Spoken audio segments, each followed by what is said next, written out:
So the post again, VaYaancha, he afflicted you, VaYarivecha, he made you hungry, VaYaכילך samon, and he fed you the mon. So the shaila here is Medaik, Admo Marashab, Maimara Dibir Maschal Zes. The Rebbe Rashav asks, in his Maimon, in the h'tשכ of Tofresh Ayin Beis, of the year Tofresh Ayin Hey, the question is as follows. The Bekama Mekim is B'Torah Medabar B'Mailis Aman. In other places in Torah, the Torah speaks of the virtue in praise of the man. And here, V'kan Omer, it's in a string of negative things. VaYaancha, VaYarivecha, he made you hungry, he afflicted you, made you hungry, he gave you the man. The diuk is not that the man induces affliction. That's the second diuk that's based on the medrash. But if we understand it even simply, that he afflicted you, he hungered you, and then he fed you the man so that you were no longer hungry. But that's not a virtuous matzav to begin with. If you weren't hungry and starving, you wouldn't need the man. So the whole thing is negative. So the whole description here, he afflicted you, you were hungry, and then he fed you the manna. That's not a virtue. It's hepech hamayla, the opposite of virtue. Clear? It's not describing a welcome or a desirable matzav. And yet the man elsewhere is described as desirable. One question. Second question, Gam tzarich lahavin, the Isa b'Gemara. The Gemara says in Barachas, Moishe tikin li'Yisrael birchas hazon. Moishe Rabbeinu was mesak in the first bracha of benching, which begins with Hazonas HaKol, b'shah sheyared laheman, when the manna fell. Then came Yeshua tikin and birchas haaretz. Yeshua established the second bracha, concluding with al haaretz v'lamazon, talking about the land, kivin shenichnasu la'aretz, because under Yeshua they entered at Yisrael. Then the Gemara goes on to say, Shlomo HaMelech and so on.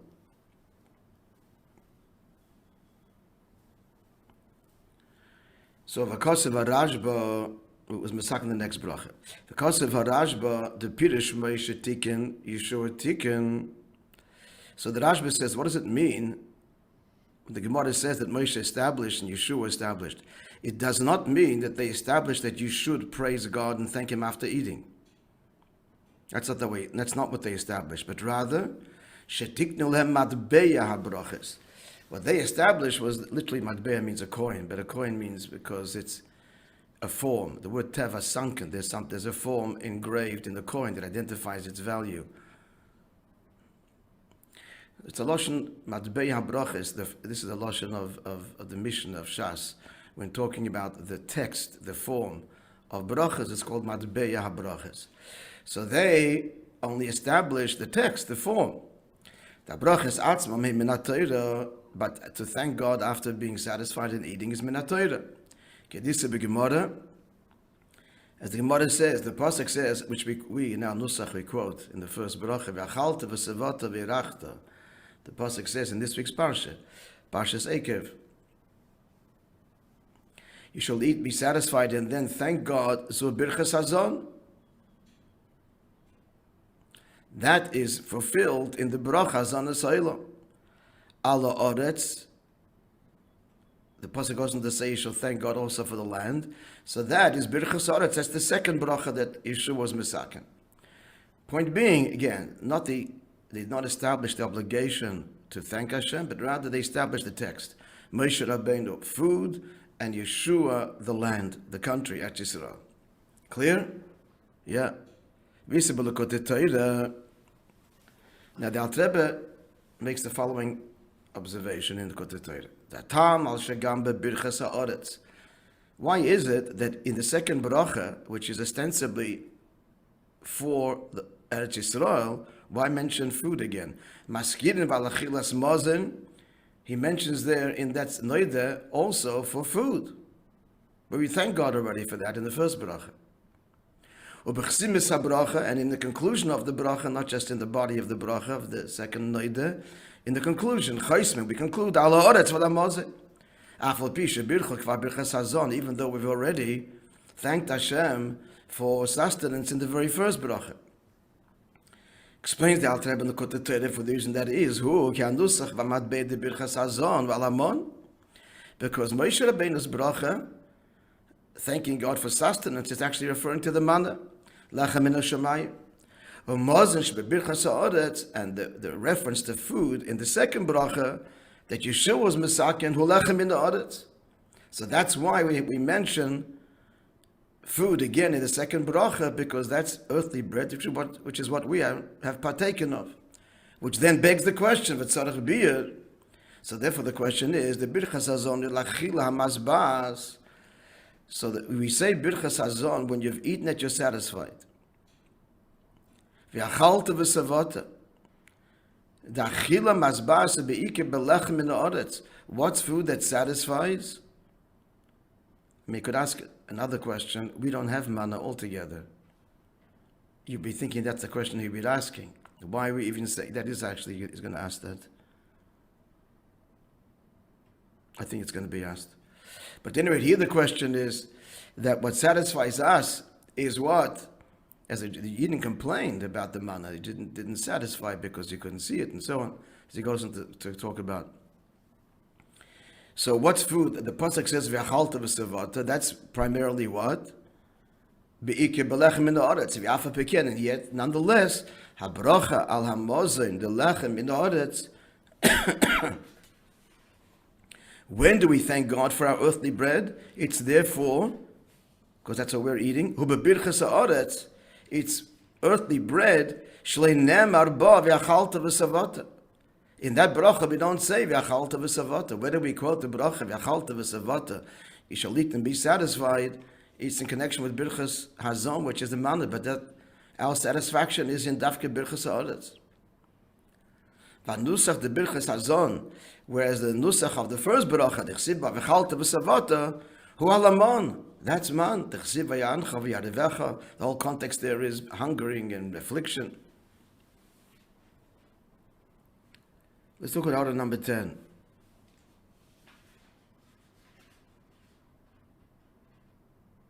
Actually, first of all, order 8.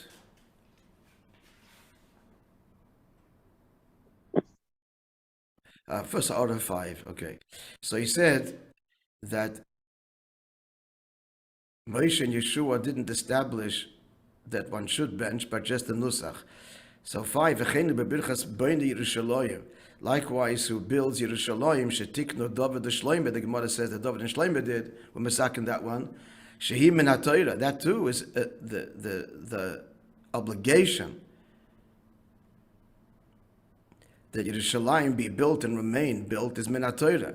Ala David the Shloimeh tikno matbeya. They too only were masaking matbeya, the form of the bracha. Bes Yosef Shom in the name of the Rashba. Now order 8. What he's saying in the Pnim, let's get this straight. In the Pnim of the Maimon, let's look at it. He said, quoting from Lakota Torah, the reason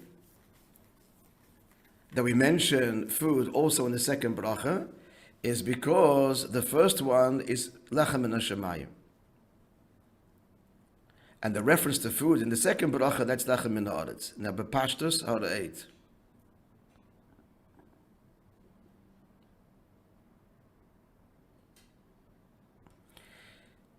Bepashtus make habracha hirak ala oretz.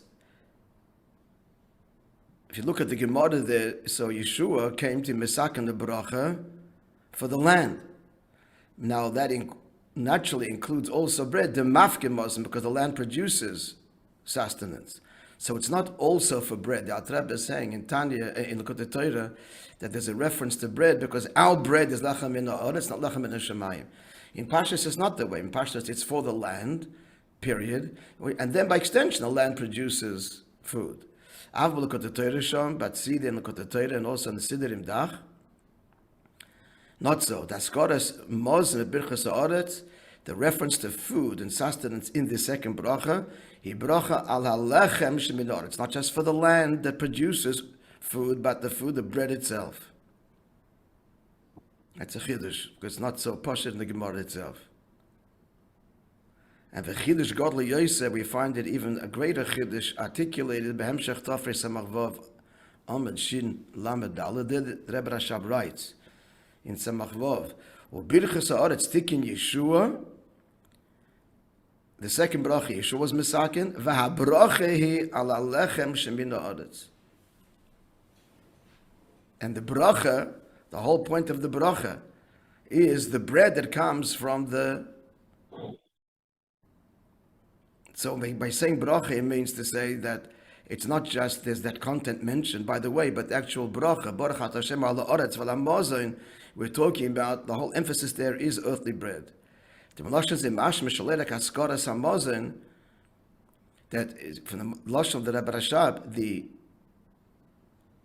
the inference is there's not just a mention of bread in the second bracha. The whole thing was nistaken by Yeshua to begin with for earthly bread, much stronger than he says even in the Likutei Torah. So the question of the Maimon so far was, what's the tzarich beer? That vi'achalta v'savata v'irachta, that is earthly bread, and yet that's said in connection with what? With the first bracha, which is heavenly bread, lechem min hashamayim. Now, order number 10, b'yuma. So the Gemara in Yuma Mikan, from here, that the fact that the pasuk associates hunger with the bread, as if the bread itself induces hunger. It's not the pasha the pshat, but it's how the Gemara understands it. We'll soon see later in the Medrash as well. Mikan raiven shenem kan remez. So here it's a hint, says the Gemara, l'sumin she'oichlin ve'in tzevein. A blind person eats but is not satisfied. So, not seeing what you eat, which is what? The lechem min hashamayim, it doesn't satisfy. As the Gemara says clearly, it induces, for a blind person, it leaves him to some degree still hungering. Now, nonetheless, a blind person has to bench, even though what? L'chayr is missing v'chalta v'savata. So l'chayr, I was kind of asking over here, what's the big kasha? You still have to, a blind person still has to bench, even though he doesn't see the food. The question here is, the diik is that it's exclusively on the man. From the Gemara, it's a summa also has to bench. From the Gemara, we see a blind person also has to bench. Okay, he's v'savata, is not so complete, but he still has to bench. But our kasha here is that we're saying v'achalta v'savata only, not also a blind person, but we're all blind here. It's referring exclusively to lechem min hashamayim. You follow the diuk here? Not so important. The basic question is that how can we associate v'achalta v'savata v'irachta with the lechem min hashamayim? And exclusively only.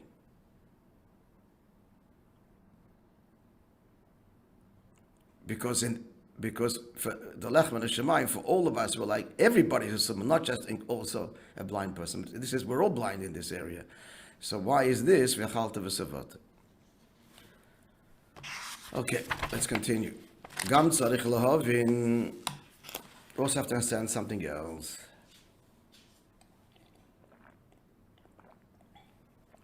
Masha inoi the Makipurim, the Gemara in Yuma there, the pasuk says about Yom Kippur you should afflict your souls. What does it mean?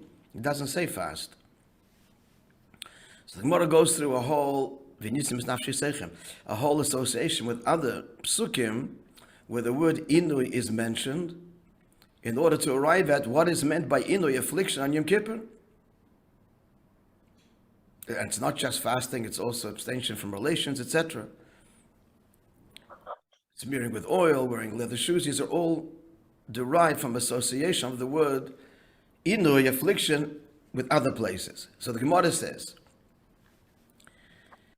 that the inui of Yom Kippur, about food, fasting, it says, the Gemara learns it out because of our pasuk, the affliction associated with the manna. Says the Gemara, here when it comes to Yom Kippur, the pasuk says, you shall afflict your souls. And then by the man, it says, VaYaancha VaYarivecha. So halon inui raiven, just like there, the affliction there is hunger. He afflicted you, he made you hungry. The pasuk itself spells it out. Afkan inoy raiven. So when the Torah says affliction, it means also hunger. It's simple. Our pasuk says he afflicted you and he hungered you. So you know that's what the affliction is, to go hungry. When the Torah says afflict your souls, it means abstain from food and drink. Clear? That's what the Gemara says. That's how the Gemara derives. When the Torah says v'nisem, it means also, amongst other things, to fast. But tzarich biyah, the question is, she'ino yirayven demonhu, the manna, the affliction of the manahu, shachila saman lo hisbiyah oisam kachol hadorish. What is the manna? That it didn't satisfy them completely. As the Gemara says, you can't compare someone who has bread in his basket, even though he's not eating it, but his state of mind, the Misha ainli pas besaloi. Someone who doesn't have bread in his basket. Now, they're in the same matzav externally, but one is agitated and one is not, because one knows he has bread tomorrow and the other one doesn't. So that's why the manna didn't satisfy, because he couldn't put away for tomorrow. It's one of the reasons. The manna was each day on its own portion. Here we are in the desert. What's going to be tomorrow? So it didn't satisfy. Furthermore, that's one thing, one reason why the Gemara says it induces this kind of dissatisfaction, because you can't keep it for the next day. What's going to be tomorrow? Furthermore, as we said before, there's a difference between seeing and not seeing. And since you couldn't see what you ate, it didn't satisfy fully. True, you could taste any taste in the food, but they still only saw the man. So what's the question? It didn't satisfy fully, but it did satisfy.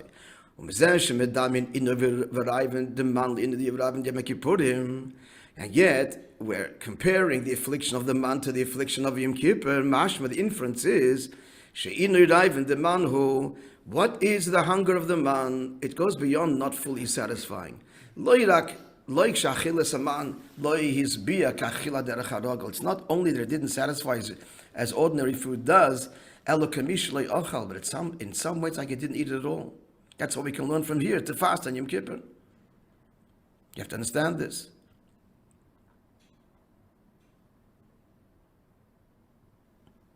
Clear? Yeah, so we're learning out from the manna, the affliction of the man, because it didn't satisfy to the affliction of not eating on Yom Kippur, but there was some food. So we must say, therefore, that eating the manna not only didn't satisfy, but there's some dimension, it's like it didn't eat it all. We have to understand that. We have to point out, so now comes the question even further. Going back to the first paragraph, the first ois, why is it the birchas hazon u? So we're thanking God, and what are we thanking Him for? For the manna that fell from heaven, but now we're seeing it's like Yom Kippur, it's like it didn't eat. So there's no savot, there's no satisfying at all. It doesn't satisfy fully. There's no satisfaction, so the mystery deepens. How are we quoting Vi'akalta when we're pointing out here about the manna that not only doesn't satisfy fully, but the comparison to Yom Kippur leads us to the conclusion that it's like it didn't eat it at all. And that's what we're saying, Vi'akalta v'savata. And then the final question, spelling out which we mentioned earlier, which I said the Maimon I think is going to ask, and here it is, Gam tzarich lahavin. Now, why are we all together talking about the manna? Now that there's no longer any manna, every blessing that we thank for food should be for earthly bread. Why are we thanking God? And that's the main bracha. What's hazon? The first bracha that Moishe ben is Mesaka, the primary bracha of benching, is Anusa Shatikin Moishe Alamon. It's all about the manna. We're not eating manna. So it's all very mysterious. We're not eating manna. It doesn't satisfy fully. It doesn't satisfy at all if it can be used as a source for fasting in Yom Kippur, what does it mean? It doesn't satisfy at all, but that's what we're left with. So it's all very mysterious. The manna is very enigmatic. It's a paradox. We're left with. We're quoting the pasuk V'achalta v'savata of Virachta. You shall eat and be satisfied and thank Hashem but it doesn't satisfy, not fully, and seems not at all like it didn't eat. And we don't have manna anyway from heaven. Why are we even saying this bracha? Why is this the eternal bracha for thanking God for the food on the table? Okay, questions are clear. It's all mysterious at this point. Yeah. Ois Beis.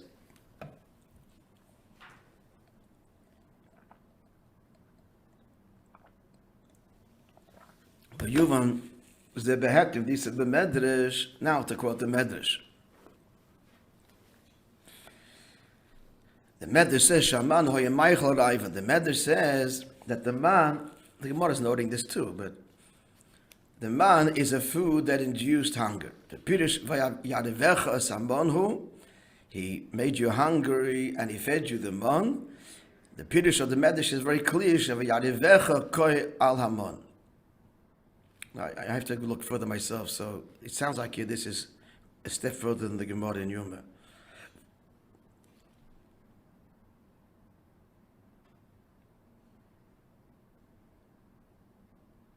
Because he explained the Gemara in Yuma as the man induces hunger because it doesn't satisfy.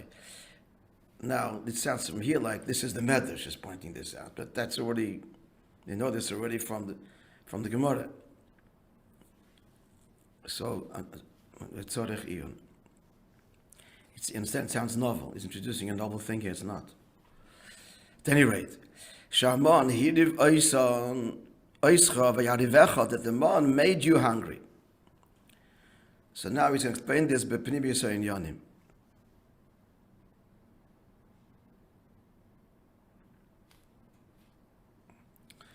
And that is when you know the man. Now we get to the pnimiyus. The ra man roimiz la'agoda. Man hints to the secrets, the agoda, the drush, the secrets, the pnimiyus of Torah. Where do we see it? The pasuk says, describing it, "Zera God like a white seed, love on white." So God, what's this word? God, visa b'mechilta, and Lavan means white, but the remesi is agoda and Lavan, lev, heart. So the Mechilta says, Ka'agoda, like the teachings of the Agoda, the stories of the Gemara and so on, the Agoda, the expounding the Psukim, Shemesheches libay shalodem, to draw a person's heart. So in general, what is this? Shulpnimiyus HaTorah. He sends us to Geras HaKodesh, the famous Geras HaKodesh, where the Alter Rebbe says there about learning Shabbos, Agadata, and he says there that the Rav, famous statement there, that the Rav said this HaTorah Gnuzimba. The majority of the secrets of the Torah are hidden in the Agadata of the Gemara. So it's Pnimiyus HaTorah.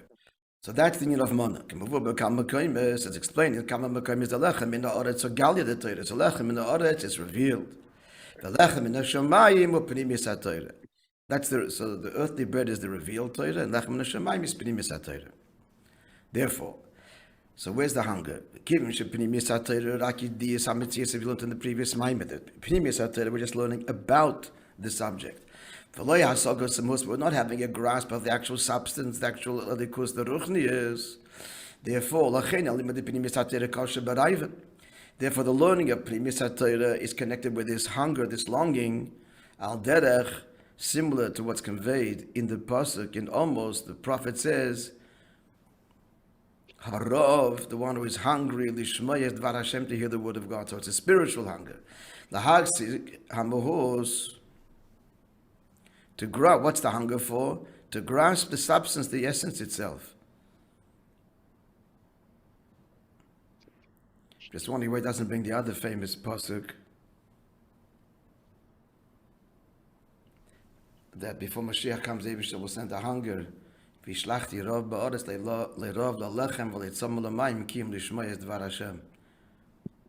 could be this is actually it. Oh, this is it. Kiyum lishmayes dvar Hashem. This is taka that nevuah. This is it, enormous.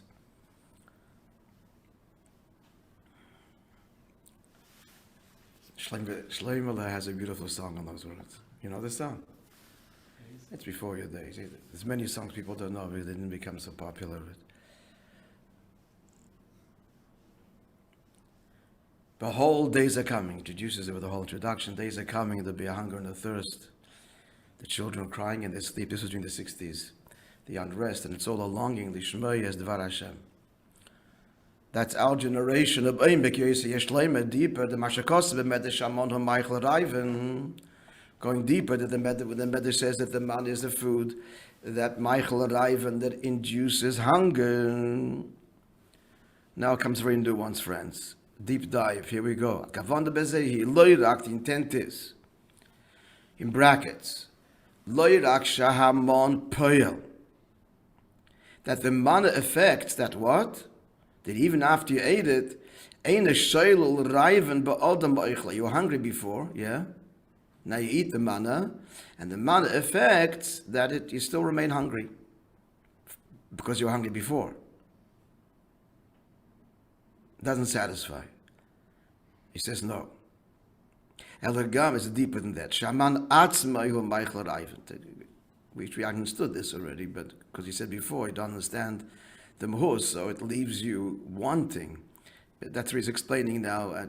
The prati is that the manna itself induces hunger. Clear the difference? This is part of the difference. But to understand this now, as he spells it out for us, as it applies to Nigel and Chassidus. And okay, let's see. Humans understand it by prefacing Shabir Hanal. That which we said before, the lechem in the Oratz Ugali the Torah. Lechem, earthly bread, is represented by Nigla. The lechem in the Shemayim, Uprimis HaTorah, and lechem in the Shemayim is the inner dimension of Torah. That's true, but chlolos in general. Aval beprati is. Now, in greater detail, Shnei, in Yonim Meila lechem menatzu lechem in the Shemayim, there are the two dimensions of earthly and heavenly bread. Also, where in Gam beprimis HaTorah, even in the limit of Primis HaTorah, learning about the divine.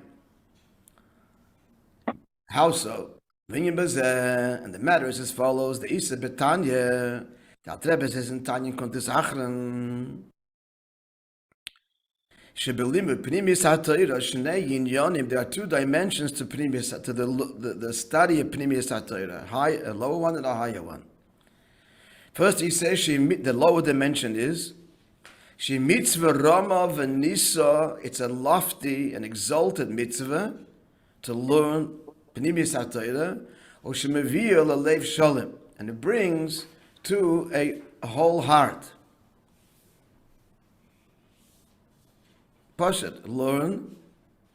What does it mean to bring to a whole heart? Anybody? What does it mean to brings to a whole heart? What do you think he's referring to? Pashat, like the whole everything. Yeah, right. Namely, that in order to. So why do you need Pnimis HaTorah? To be misapich the. Forget before you even get to misapich, just for more poshet. Poshet, the ABC of Chabad Chassidus. To daven properly. Yeah, I'm sure you're saying what the intent is. Poshet, if in order to stir the emotions, the mind has to be engaged. There's no other way to unlock the heart. You can't love something you're not familiar with. You're not intimate. You haven't gotten to know. You can't be in awe of something that you're not familiar with. You can believe in it without being familiar.